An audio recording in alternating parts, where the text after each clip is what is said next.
好多人有個迷思就話，喂，其實個客有咁多錢，佢使鬼問銀行借錢咩？而家嗰個利息又咁貴，咁啊又唔係喎。我自己嗰個經驗咧，見到咧，其實係一條數學問題嚟嘅喎，借唔借錢？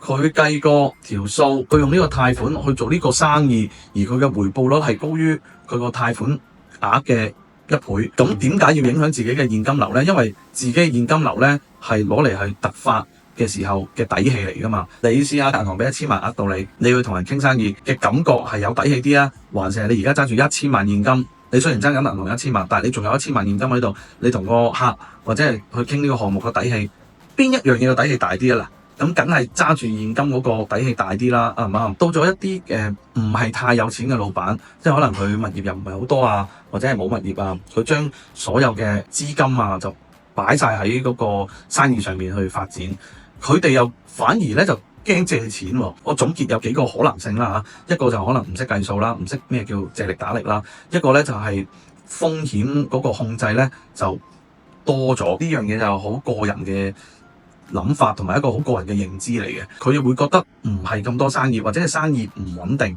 而導致咗佢唔夠膽去做呢個借力打力呢個效果。你哋又有啲咩睇法呢？歡迎留言，大家一齊討論下。